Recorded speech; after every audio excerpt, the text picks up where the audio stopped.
I'm Sheila with the Grateful Goddess, and with me today is Manon Getsi. We just recently met, and so what you mentioned that I found really fascinating is that you said that it saved your life.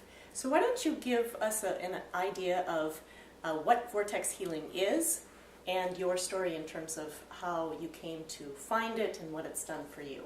Okay. Well, my story started approximately when I was 17 and came down with an autoimmune disorder that nearly killed me called Guillain-Barré syndrome. And that's an autoimmune disorder, and it eats the myelin sheath off of your nerves, and in my case it ate all of it off. And so I was paralyzed for a little over a year, 6 months of that time on a respirator. And when I got out of that hospital, I was, not the person I remember myself being, and was in very bad physical, emotional, spiritual shape, totally. Mm-hmm. And Western medicine was not the ticket for me, because that's sort of what that position in the first place. So I knew I had to find something else, I just didn't know what. Mm-hmm. And at some point, my intuition told me that I needed to move to Tucson. I started looking for healers to study with. Mm-hmm. And I was in a difficult relationship at the time, and I didn't find the healers to study with until I got out of that relationship. It took me approximately a year. Okay. And at that point, I realized I had moved into the neighborhood of someone who I thought was profoundly powerful, mm-hmm. by the name of Rick Wyman. And powerful in the sense that he was very present and very awake. And his lineage was called Vortexhealing, and went through a series of classes in Tucson. I was in chronic pain all the time, to the point where I just really couldn't move sometimes after the GBS. So is it like back pain or complete body pain? Complete body pain, and it was nerve related and musculature related. I was thrown around a lot, mm-hmm. And placed in positions I should not have been placed in. And, there's a lot of emotional pain there, and that, for a lot of people, creates physical pain. A lot of people don't really understand how close that bond is, mm-hmm. between emotional and physical pain. And it's not as bad for some people, and other people are just far more intertwined in that way. And I've always been one of these people who my emotional body, my physical body, my spiritual body are just knitted up like that. Right, so right. I've had to, you have to work really hard. In some sense, it's a better thing, because people who are like this, we are directed very quickly when we have a problem, because mm-hmm. our bodies manifest something. Vortex healing taught me a new way of thinking, mm-hmm. completely. Is there a way to summarize what it is, though? Divine, we call it divine magic. Okay. We call it divine magic. We call it, I like to call it the karmic roto-rooter as well. Okay. Because it really does move deeply within the karmic body. Mm-hmm. And it can remove enormous amounts of karma out of the system. And with that, it's easier to move. Mm-hmm. And if you're just, that can really weigh you down. Mm-hmm. And it can keep you from having the choices you would have otherwise. So what does when you're actually going through the process, does it look like Reiki or Jorei or any of those types of, No. I've studied both of those, so no, okay. Reiki and Jorei are both great, but vortex healing, in my opinion, is different in the sense that it shifts your energies entirely. So when you go into a vortex healing class, you're given energetic gifts from which you can channel certain energies. And with vortex healing, you're just dealing with a great deal, again, of divine magic. And, when you're dealing with magic, you're dealing with just all the wondrous things that you could possibly imagine. Mm-hmm.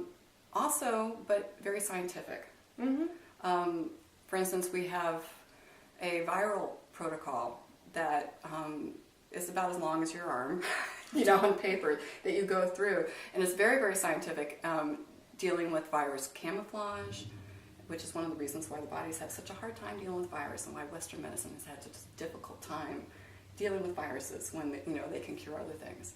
The virus camouflages itself with the consciousness of every person it's been in. So when it enters your system, mm-hmm. It's not a virus. Your body doesn't identify it as a virus. So it doesn't really, your immune system doesn't come into play as it could. You may look at that virus and say, oh, that's not a virus, that's my son. Because you picked it up from your child, mm-hmm. when he came home with the sniffles. It also is very good about clearing off story off of things like viruses as well, because, Some viruses, you wonder why it got everybody, it didn't get you. Mm-hmm. Or it got you and didn't get anybody else. Right. It's if you have a particular story that virus is carrying. So some viruses, will pick everybody who's going through a certain self-worth issue at that particular moment, and they all get caught up in that story. Interesting. So if you can clear the story off, then the body can start to deal with the virus. Well, oftentimes with illness for me, I end up referring to Louise Hay's, sort of things. Like if it's a head cold, what are you finding confusion about? What are you confused about? And I found those to be helpful ways. Is it some of that sort of thing? Absolutely. That's okay. very, very common sense. And generally, there's not just one thing going on. Mm-hmm. And that's why human beings are, why we complicate things. We're just very complicated, and we tend to have 5 or 6 or 7 different things all happening at once at any given moment. Mm-hmm. So healing, after 15, 16 years of studying it still just blows my mind, because it is really... Because there's that much more to learn? There's just so much going on all the time. Mm-hmm. We're just we're a soup of contradiction most of the time, mm-hmm. human beings. And that's why we tend to have so much unhappiness mm-hmm. or suffering in our lives, is that we just are, constantly in flux. Mm-hmm. Mm-hmm.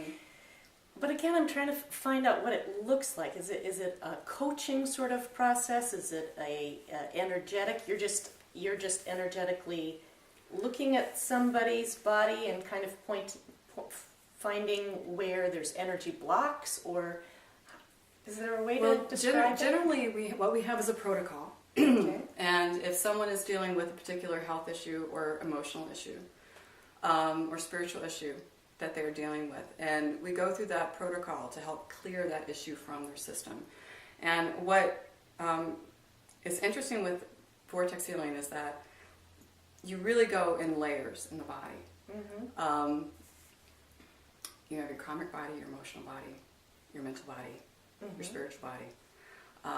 You also have karmic webbing in your system, and in that karmic webbing just sits all of this stuff. Down your spine, you have things called karma knots, and until those karma knots are cleared, you're probably going to be held in a certain form of separation, consciousness, okay. for a long period of time. So what vortex healing likes to focus on mm-hmm. initially is clearing out the karmic knots, the karmic webbing.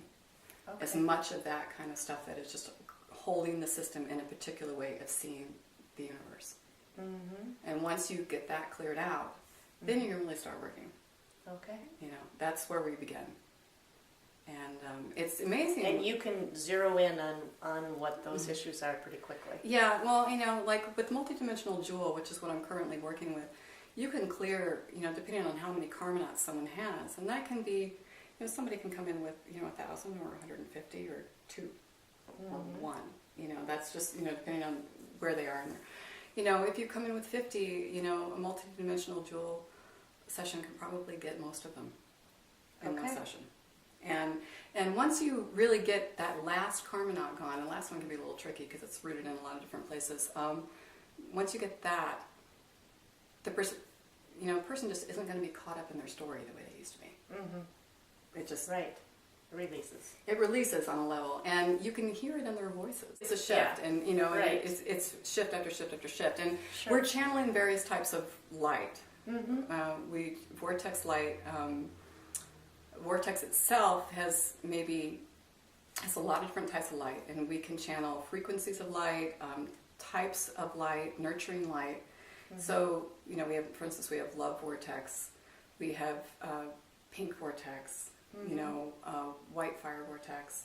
Mm-hmm. With multidimensional jewel, you can channel something just called oneness, which is just a oneness frequency mm-hmm. that goes through. It's really lovely, just keeps you in place. We also deal with structures, mm-hmm. making structures.